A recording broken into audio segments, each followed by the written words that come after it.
So we talk about the business of self-realization, and we talk about it in terms of waking up and realizing and recognizing the truth.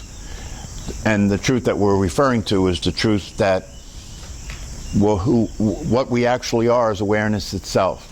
Not even who we actually are, but what we actually are is awareness itself. It's not even personal. It's just awareness itself. However, that awareness is intelligent.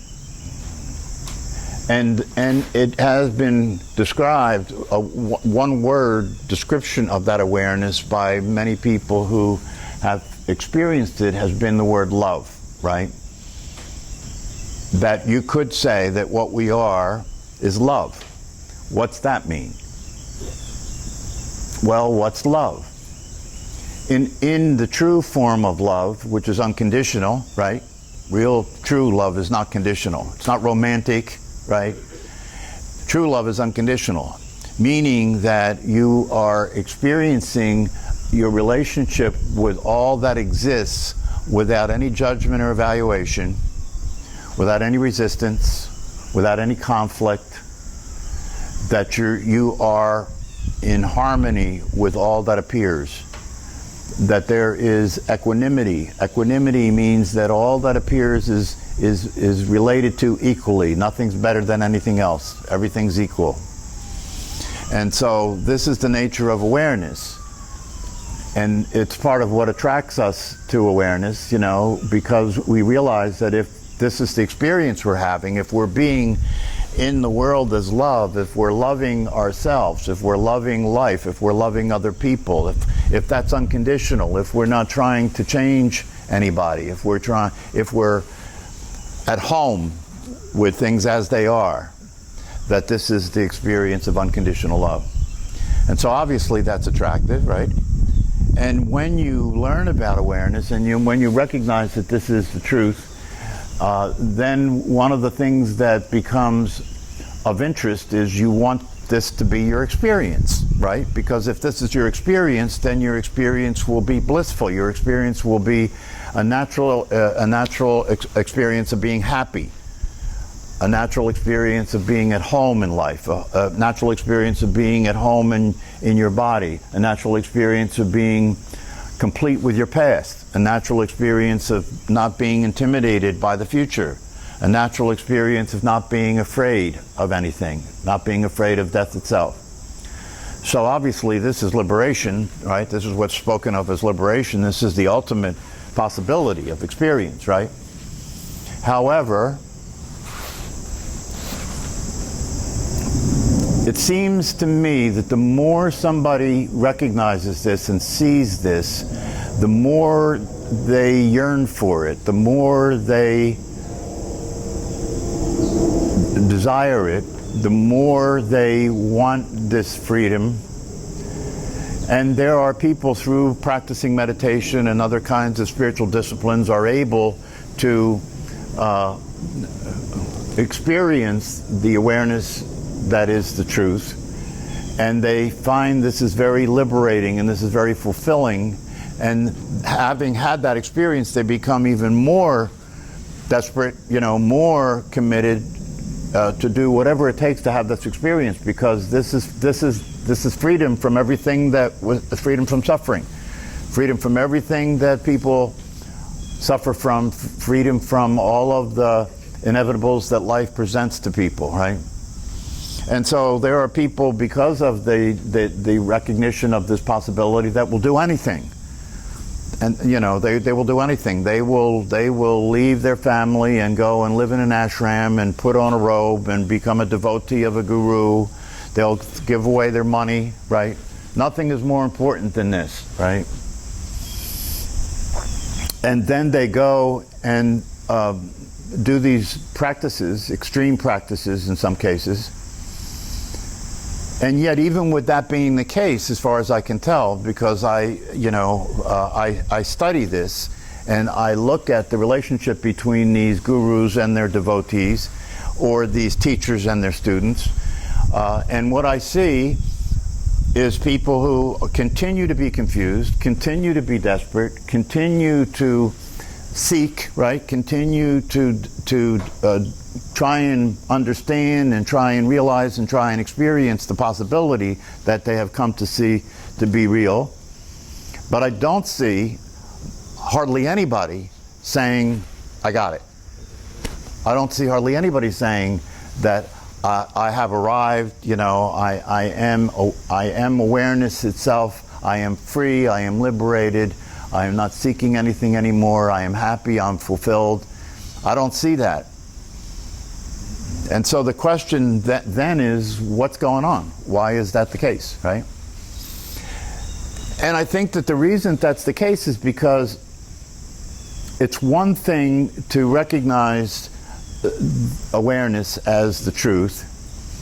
It's even a matter of having the experience of that being so, and having moments when that experience allows you to be kissed by liberation, allows you to feel what it's like to be free, right? Moments of what it's like to feel that. And I suspect that most of these people do have those moments, right? They do say that they do have those moments, right? But they also say that they don't last, right? And that they're back, and many times when they don't last and they're back in the experience of not being awareness itself, that creates frustration and creates desperation, and even a sense for many people of hopelessness, that I don't know whether this is a good thing or not that I've ever experienced this, because knowing that it's possible to experience this and yet not being able to get access to it with any kind of consistency is a new level of hell.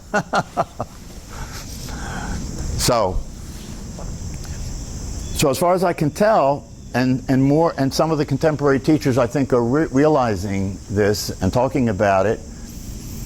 One of the teachers that I'm familiar with, the way that he talks about it is, well, you just have to practice not getting taken by the thoughts that arise, not identifying with the thoughts that arise. You just have to practice ignoring them. You just have to practice seeing them as not being relevant and not being important, and so not allowing that to happen. Don't let it.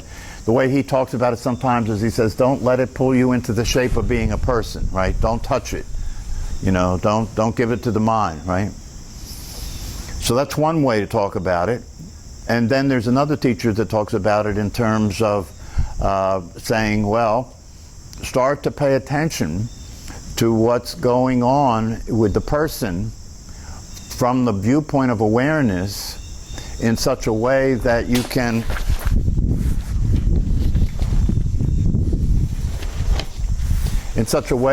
can allow what's happening with the person to be seen with clarity, that you can see what's actually playing and you can understand what's actually playing now without necessarily identifying with it, right? That it's one way of saying this is that instead of saying I am angry, right, you can see that there's anger that is happening. There's anger that's happening, but it's not that I am angry. That anger is happening, and you might even see it from the viewpoint that anger is happening, and then there's a person who is identifying themselves with the anger happening to them, and you could be seeing this from behind the whole thing. Okay. So that's another way that this is being talked about, but the person that talks about it that way kind of leaves it at that, that's one way. And I think I mentioned here the idea, or in one of the classes, the idea that if you're going to do something that you know is a pattern, that you know is maybe even an addiction, whether it be to food or alcohol or cigarettes or sex or even exercise, right? That to take a moment before you actually act on it, right, and just take notice of what's happening. What are you experiencing? Because whatever it is that you're experiencing must be something that you're trying to get away from or trying to change. That's why you're going to do the next thing you're going to do, right? So that's part of the way this is being talked about. But now, I think the real solution to this whole thing has to be that what's happening when these people say that they continue to be confused or they continue to be stuck in states of mind and states of emotion. What's happening when that happens, right? Well, what's happening when that happens is that there is something that's stimulating them something that is being triggered with them, right? That's bringing up strong emotions, right? That's bringing up a strong desire to somehow get away from what's happening emotionally, and so what it brings up is this really primal program in the brain, right, for survival, right, which is to fight, to run, or to freeze, right? That's what it brings up. And part of, so one of the ways that you can run from your experience is to change it, by self-soothing, by doing something that allows you to feel more comfortable, whether that's a drug or a prescription medication or food or alcohol or sex, whatever it is. That's a run, right? Going away. That's going away, right? Another way that you could deal with it is you could the freeze reaction, right? Usually the freeze reaction occurs when you're in a situation where you can't go away, right? Like when you're a child and you're in a family and you can't go anywhere, and so what happens in the freeze reaction is you just go numb, you just go south, you just depersonalize. You're there, but you're not there, right? You understand what I'm saying? Like that. So that happens. That's the freeze response. And then the fight response is the response that, you're in conflict and you fight with what you see is causing you to feel threatened, right? Whether that be another person. I mean, the most obvious case of that is marriage, right? That you fight with who's threatening you, right? And usually when that happens, the person is not viewing what's happening from the viewpoint that something got triggered in them, and then it came up, and they started to perceive the person that is happening with as the threat or as the enemy that they're going to fight, right? But they don't see it clearly. They don't see it realistically. They don't understand what's actually going on in terms of how the brain and the mind got stimulated and how the emotions got stimulated. They project, right? They project it onto the other person. You are the threat. You're doing this to me. You're threatening me, and therefore I'm going to fight you, right? And we know how that ends up, right? So what I'm saying is that this other approach takes it further than the idea of just to stop and notice the discomfort that you're experiencing. It really, there now exists a combination of psychology and consciousness as an approach, a combination of psychotherapeutic work in combination with self-realization and in combination with awareness, right? That allows you to use the freedom that the awareness provides you to start to pay attention and see clearly what's happening with the mind state and with the emotional state and how all that got put together, right? Because when we look at it, one of the most recent contemporary people who developed an approach that is catching on by a lot of people, and it's an approach that seems to be very effective. It's interesting because the guy who created this approach was not trained at all in psychology, was not trained at all in psychotherapy, but developed this approach just by working with people and seeing for himself what he saw was going on with people, and then starting to interact with them from what he saw was going on, and then saw that was working, that was producing results. And what he saw was that not only do you get triggered, and when you get triggered, these programs play, these emotions happen that are very uncomfortable, right? And when these emotions happen and these programs play, that it distorts how you see what's happening, right? It causes you to attribute false cause. You attribute that what's happening outside of you is causing what's happening instead of what's happening inside of you. And one of the things that this person came to see was that, how does all this get started, right? And he saw that how it all gets started is early on in life when you're learning about who you are and about how the world is and everything, and you're a child, right? If you're subject to, and almost everybody is, if you're subject to situations, right, that are uncomfortable, that have you view yourself in a negative light, that have you misunderstand what's going on around you, and there's strong emotions that get stimulated at that time, right? That the system that your brain is and your mind is, which has as its primary function survival, right? That's got to be the primary function, otherwise you're not going to survive as a physical being, right? And that's where the fight, flight, or freeze comes from, right? Because that's what animals do, right? That's what human animals do in order to survive, right? So as a child, when you're in a situation that's threatening and you have strong feelings, we call that trauma, right? You're experiencing trauma. And one of the things this theorist, or this therapist discovered is that trauma does not have to be some dramatic, intense experience like being raped or molested or physically abused, right? That trauma can be any stimulation, any situation that you're in that results in your having strong fear, strong negative emotions, confusion, and stimulates these systems to operate in terms of fight, flight, or freeze, right? And by virtue of this definition, we could say that almost all of humanity is traumatized. And trauma in this definition, and this is one of the ways that trauma is misunderstood, trauma by this definition doesn't mean that the way you are is a function of what happened to you. This is one of the ways that you can see trauma in a different light.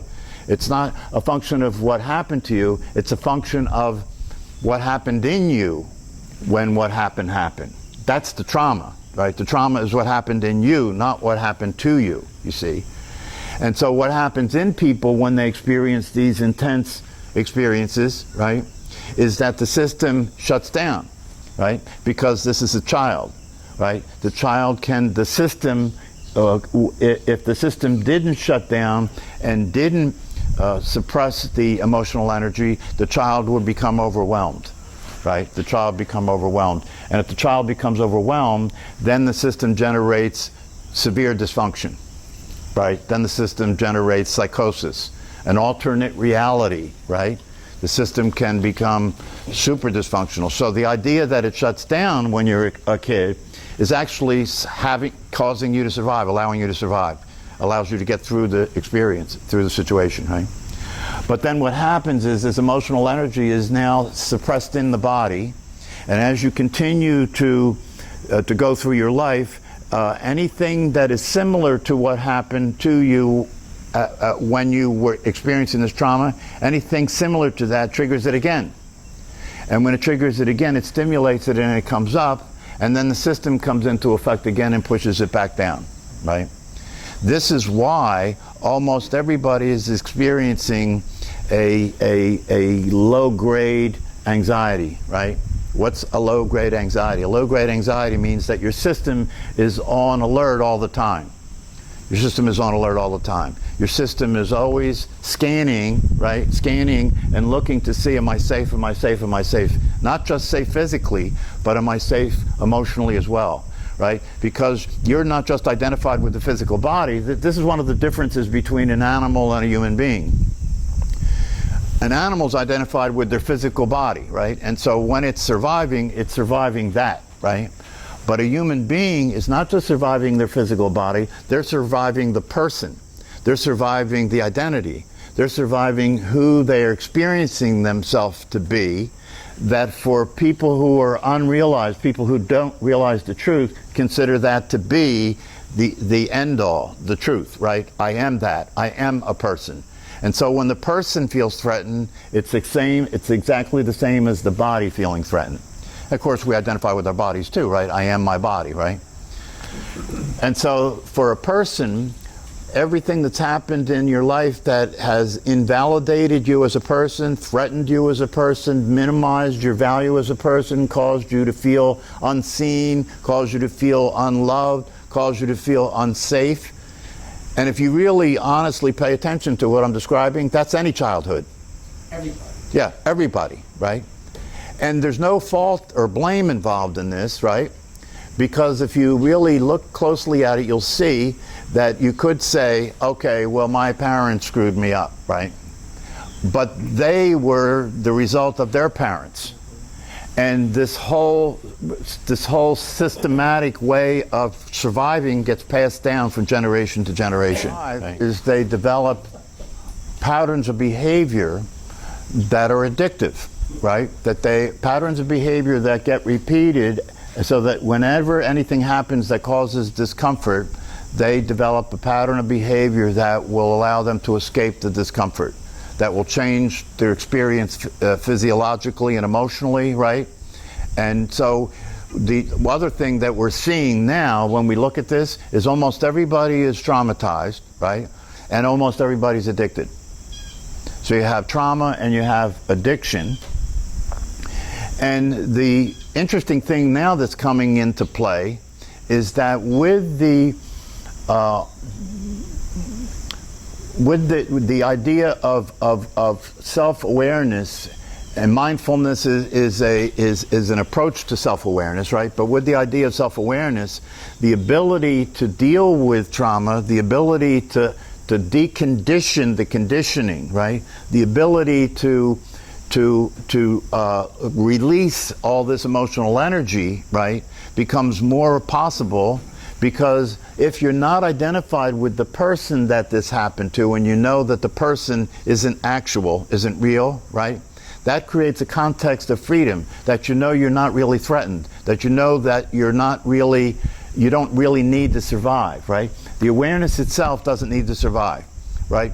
Going back to quoting the Course in Miracles, right, that says that what is real cannot be threatened, right? What is unreal doesn't exist, right? And so when you apply that to the possibility of starting to pay attention to what's going on from the point of view of awareness, which is safe, always safe, not threatened, right? That allows you the freedom to start to pay attention to what's going on, so that when you're getting triggered, right, you can see the triggering happening, you can see the emotions getting stirred up and stimulated, and with the proper support and assistance, you can actually see, going backward, see what happened that started the whole thing. And you can see what conclusions and beliefs and decisions you made when you were a child that started the ball rolling up until where you are now. And so one of the things that you might say if you really looked at this is, well, all right, that's all well and good, but if this has been going on all my life, right, and I've got years and years and years of these patterns of behavior and these addictions, right, then how realistic is it to think that I can undo all that, right? Well, here's the best part. And this is why when people are working with this with people, they say to them, when did this happen early on, right?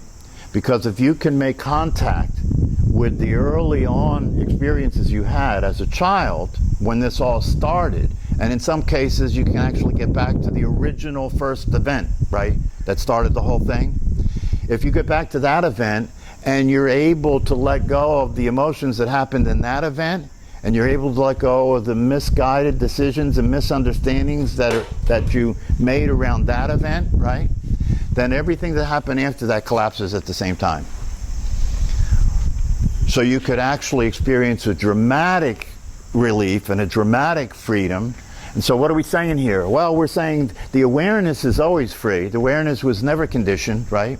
So that now go back to what I was saying before about why people get stuck, why they can't experience themselves as the awareness, right? Because what's playing has such a compelling attraction to them, they can't stay in the awareness. Do you understand? You can't stay in the awareness. If something plays and what's playing has you feel so afraid and so threatened, right, that you just can't stay, right, in the awareness, right, which is what happens for people. It pulls you back into that experience, and when you're in that experience, it distorts everything, and you start seeing everything in a distorted way, and that's where you get stuck in there, to where you get lost, right? But what we're saying here is, okay, if the awareness is free and the awareness can't be threatened, then you do two things.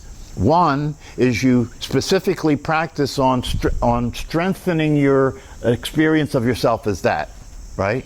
You practice strengthening your experience of that. That's meditation, right? Learning to be practice being attentive, learning to develop and strengthen your ability to pay attention, and then you use the attention to pay attention to the experience of awareness aware of itself, to strengthen that. And the stronger that is, the more able you are to see clearly and allow the experiences that are in your system to come up and get experienced and get expressed and come out. And the more that that happens, the less interference is there to the experience of awareness. Does this make sense? The more that happens, the less interference there is that gets in the way of experiencing awareness. And so what I see to be the case is that you have a couple of, and this explains a lot. This explains why so many people who were supposedly awakened, self-realized, got into trouble, right? Because they recognized the awareness that they were, right? They developed an ability to be that, right? But they were ignoring all of the other stuff that was there psychologically. And so because they were ignoring that, that would then come up, and it would actually take advantage of the awareness and use the awareness as a way of expressing, right, the addictions, or a way of expressing that the material that was there psychologically that wasn't dealt with, right? And so what do you get? You get people that use the position they're in as a spiritual leader, right, to take advantage of other people sexually, to take advantage of other people in terms of money and so forth. That's the personality. The personality is still playing in the awareness state. And it turns into a narcissistic, or it turns into a person who's grandiose and will, and I believe that they actually do not see what's going on. That's why they call it the shadow.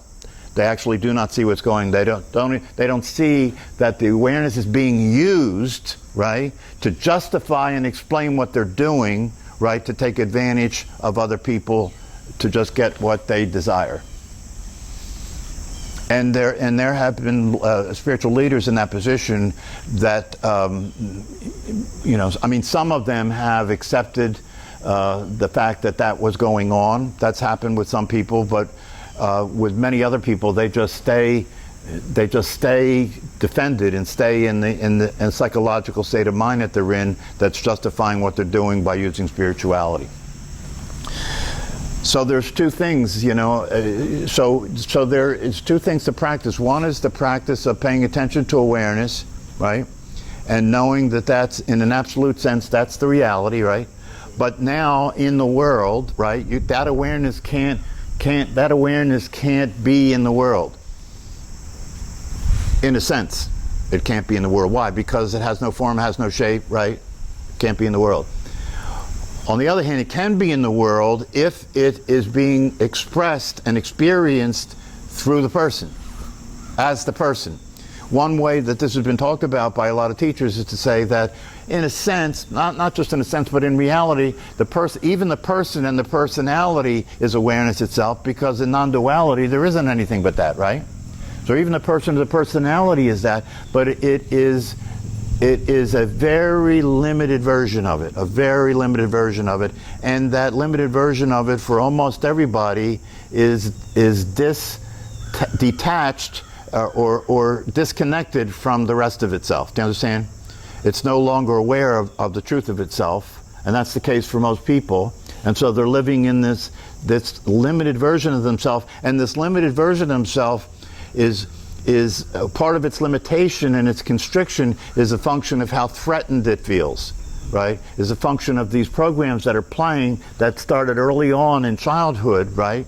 That now have this person, their life becomes a process. Now watch. Their life becomes a process of trying to be comfortable, trying to experience relief and pleasure, and avoiding pain. Their life becomes that life. That's the life that they're experiencing. And that's everybody. Yeah. So you don't, I mean, so if you understand this, right, and you really want to experience the possibility, you really want to fulfill on the possibility, then you have to do two things. One of the things you have to do is you have to use the practice of meditation to strengthen your ability to pay attention, and then use the awareness and the ability to pay attention to what's running. And when you're paying attention to what's running, the key to having it discharged, the key to relieving yourself of the conditioning that it represents, is not to identify with it. It's not that's the key. It's not happening to me as the person, because the person doesn't exist. It's not real. It's just coming up. It's just energy coming up that's coming up to be discharged.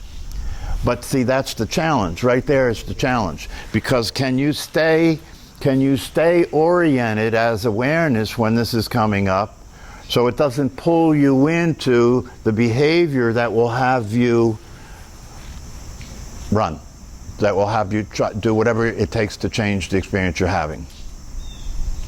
So you will hear people, so the way it is for most people, if you listen to people talk, especially if you listen to people complain, right, they're projecting. They're attributing their experience of what's going on to people, places, and things outside of themselves, when that's just not the case. That is to say two things. Whenever you're upset, whenever you're triggered, right? The fact that you're upset and you're triggered is not a function of what's happening now. This is an important thing to understand. It's never a function of what's happening now. The only way it could be upsetting is if it's related to another time, right? Because your interpretation of it is given by your past experience, yes? Right. So it means that if you didn't have a past experience that had this be upsetting, it would just be what's happening. It wouldn't be upsetting. So it's never about what's happening now. That's an important thing to understand, right? The other thing that's important to understand is it's never a function of what's happening outside of yourself. It's always only a function of what's happening in your system, in terms of the way your system is reacting to it and the way your system is interpreting it. So if you develop your ability to pay attention, you recognize awareness as the absolute reality, and then you bring that to bear in terms of paying attention as you go through your day to being triggered. And if you pay attention as you go through your day to being triggered, you'll find that most of your life is being triggered. And all that happens is you start to see the more and more subtle aspects of it, right? In the beginning, you may feel triggered by people that when you're driving your car in traffic, right? You may feel triggered by people around you that you're in work situations with. You may feel triggered by specific circumstances that arise, right? But then if you keep paying attention, and when you're paying attention to it, you see it for what it is, right? You understand what's going on now, right? Then you let it come up and you let yourself feel it in your body, right? You don't identify with it. See, if you identify with it, the fact that you're identifying with it, then it brings the person in. Now it's happening to me. And then it brings the projection in, and it's happening to me, and it's coming from outside of me. All that thing happens, right? But if you can stay seated in awareness and be aware of what's going on, you can let it come up, and you can let it play, and you can let it come out, and you won't allow it to cause your behavior anymore. In fact, your behavior will dissipate on its own, right? Your behavior will dissipate on its own. One of the ways that people talk about this is they notice that things that they were doing that were detrimental to themselves just fall away. They just stop happening. Because when the need for getting away stops being the case, then what you're doing to get away stops happening. Because there's nothing to get away from anymore. When you can be with what's happening, when you can be with the system, right? When you can be with the system when the system's playing, right? It no longer determines you anymore. You know, if you are in a situation where you're being subject to a real threat, right, or a physical threat, right, then obviously, you know, an awake and aware person is going to do whatever they need to do to avoid that threat. But what you'll discover if you're paying attention and you have the freedom of knowing the truth of yourself as awareness, and you know that if that's active, right, you will see that more than not, almost all the time, it's not true. Almost all the time, you're protecting yourself against things that aren't a threat. And the reason that that's the case is, other than the physical body, which is the necessary vehicle for transportation in this world, right? Other than that, what can threaten you? And you don't even have to worry about, you know, you don't have to even worry about the human body in terms of surviving as a human body, because that system is completely automatic. If somebody is threatening you physically, your brain and your mind will automatically bring up anything possible that you can do to stop it. So that'll take care of itself. Other than that, really, if you do the work necessary and you pay attention, you can relax. You can just experience being relaxed.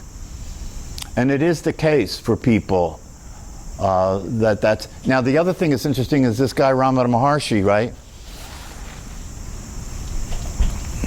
He lived his life in seclusion. He never got married. He never had children, you know. And so one of the things that's important to understand about him is that he's not necessarily a realistic model for us, unless you're going to go live in a cave somewhere. You get away from all the triggers. That's right. That's right. That's right. So that's one of the reasons that people misunderstand the process, right? They look at him as a model, and they want to be able to experience what they see him experiencing, but they want to be able to do that as they go back into the world. That's not realistic. And so, in a real sense, the fact that you're in the world and you're going to be triggered and stimulated all the time, right? That gives you a perfect opportunity to do the work. Because if you begin to understand what I'm talking about, you begin to realize that in the context that exists when you know the truth about yourself, everything that triggers you and has you feel threatened and has you want to fight or run or freeze is an opportunity for you to remember who you are. Is it not? Becomes an opportunity to remember who you are. And if you remember who you are, that allows you to be there with it and allow it to happen however it's happening, without trying to change it, without trying to control it, understanding that that's what will allow you to be free. Even as it's running. Even as it's running. So when it's playing, it can be playing, and you can be aware of it, right? You can be aware of it in such a way that you're able to hold it in the context of freedom, which allows you to stay present to what's actually going on and be responsive to that without this material that's running causing your behavior, causing who you're being. That a lot of these teachers, especially the ones from the East, you know, that are still involved with these traditions, right, from another time, they didn't have an understanding of the modern psychology. They didn't have an understanding of what was actually going on in the brain and the mind that we have now. That's why the Dalai Lama meets with the psychologists and the brain scientists and the physicists now. And when he's doing that, he's saying, I know that we've got something to learn from you. That although we may have seen clearly what the bottom line is in terms of who we actually are, we didn't really understand how it all works in terms of the personality and the mind and the brain. We didn't have that information. And so what he's saying to the scientists now is, let's get together, right? Because you need to learn from us and we need to learn from you. We need to come up with a unified approach here that can work to deal with the psychology and allow the person to get free and experience themselves as awareness itself. That's what Richard Rohr teaches also. That's right. Get his daily meditations. Yeah, well, that's what I was reading here. I mean, he speaks about the shadow, right? And a lot of these contemporary masters talk about the shadow, and the shadow is the word that they use to describe that which you can't see about yourself, that what you're blind to about yourself. And one of the things that is what people can't see and they're blind to is they don't understand how all this got wired up. That's what they're not seeing. And they're not seeing how what you're doing now started way back then, and it's still playing in real time now in relationship to what's happening in your life. That's the blind spot. So when you pay attention, when you use your ability to pay attention, and you use your ability to be grounded, and you use your ability to experience the freedom of awareness, to pay attention to what's actually going on, right? When you do that, then you can start to see the blind spot. You can start to see what you were blind to. You can start to see the shadow. You can start to see what was going on all the time that you weren't seeing happen, that was explaining why it's the way it is.